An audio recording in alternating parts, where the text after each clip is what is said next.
Hello everyone. If you can notice that, if you remember me, I'm Janet from Wimbledon. I've worked in the public and private sector. I'm a non-practicing lawyer. I've worked with the government in the past. I talk about all the things I'm interested in: health, fitness, fasting, nutrition, and so on. And although I don't look my best as I looked before, but I'm beginning my fasting, and you know, my recent weight is coming down again, like since after COVID and so on. I talk about a lot of different things. Now, if you notice that I'm not really my cherry, because I'm here to talk about Matthew Perry, and let's talk about Matthew Perry now. And I remember the time. Basically, I don't remember the first episode, but or maybe the first season, but I remember. Maybe I must have been watching it maybe from '96. I can't remember. And I was watching Friends. When I watched Friends, Fraser, and X Files. And there was a time I even got bored with Friends, and I continued to watch Fraser. I really think that that was a time in my life that I was still in no preliminary junior college. That's before you go to senior college. That's university. And around that time, and I remember watching that time, I was barely just finishing up my A levels and things like that. The beginning of the millennium is when I went to university and all that. But I remember watching programs like that, X Files, Friends, and Fraser. At that time, I didn't have Sky, I didn't have Netflix, I didn't really have, and I just remember that. And I remember buying Fraser and Friends, and even extras, the DVDs. I said one day I would watch it. But then again, I didn't really realize that, one day that, we're going to be streaming things. But, even though, I don't know whether my DVD player is still around, I still never bothered watching much of it. I just thought, well, I could probably just watch it. I don't know.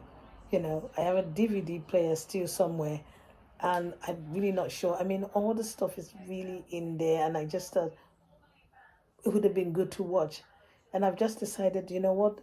I'm going to try to watch my DVD player. I'm going to try to put my DVD player, but my TV doesn't have any sound, so I would have to take it to another TV, take it to the other TV, and I think that's what I'll do. And maybe one day now, I'm just gonna. There was a woman who said she's tired of buying all this subscribing thing, and I just said, you know what?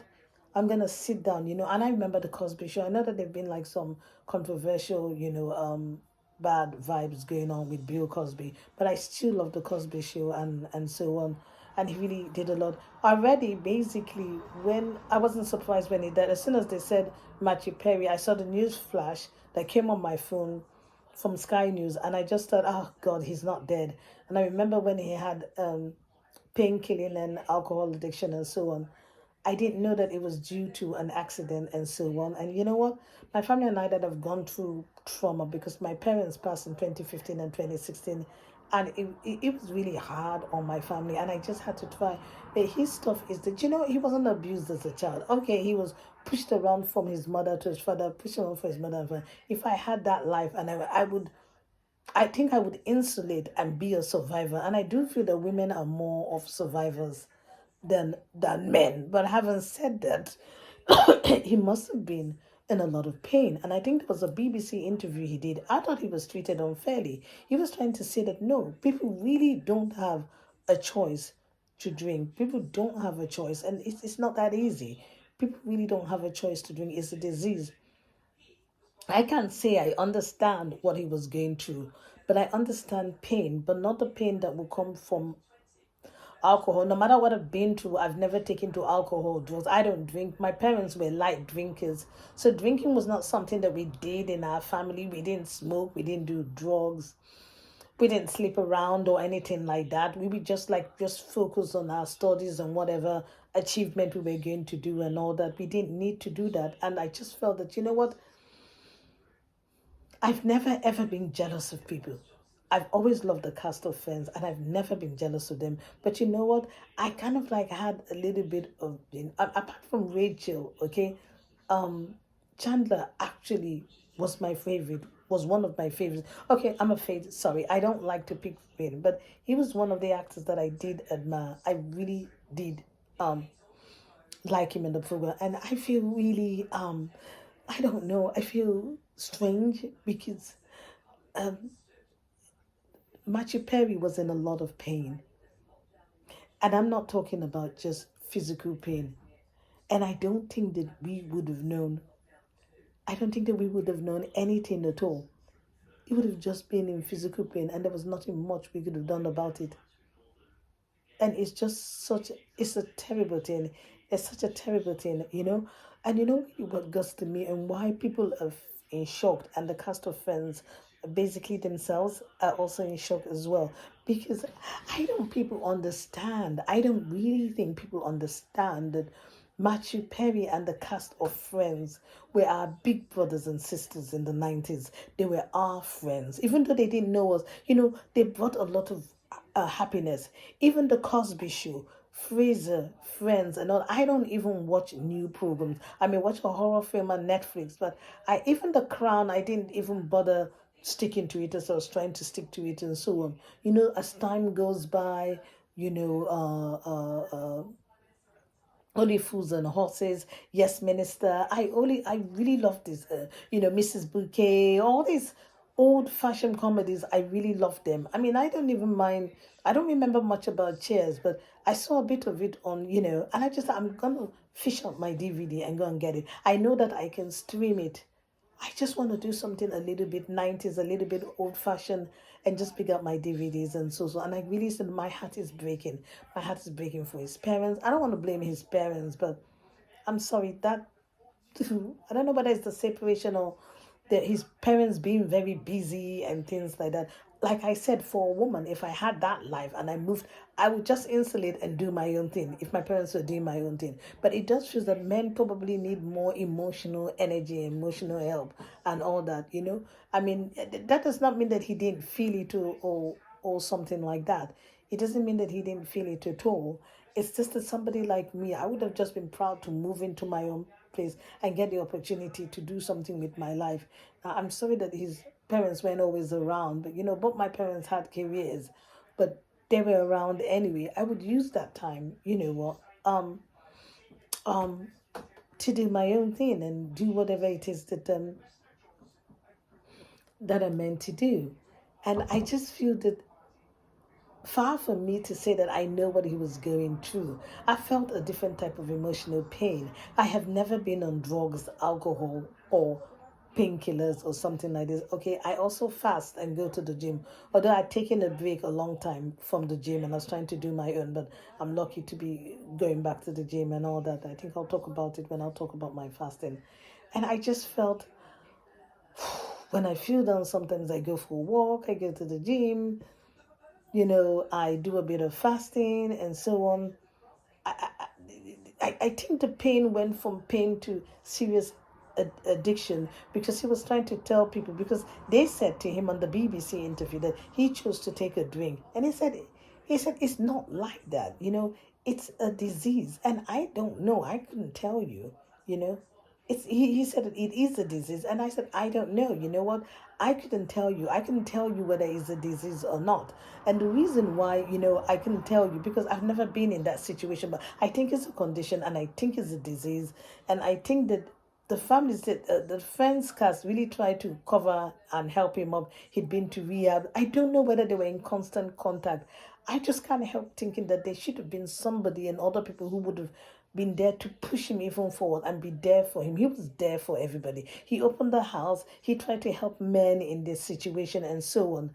And it does feel that there are a lot of people and a lot of men that are actually really, in a lot of pain. And I really, really want to tell people, basically, especially a lot of young people now, no matter what happens in your life, okay, look at what happened to Michael Jackson. No matter what happened a couple of years, at least we were in our 30s when our parents died, but at the end of the day, because that was not in our lifestyle, there was no alcohol or drugs or whatever in our lifestyle at all, basically. So basically, by the time I was 21, okay, it would have been easy for me to just start drinking or something like that. But what I did, I just took a little sip of something, supervised by my parents and things like that. But at the end of the day, as time went on, it would be just Christmas. And after a while, I just said, well, there's no point taking a drink Christmas.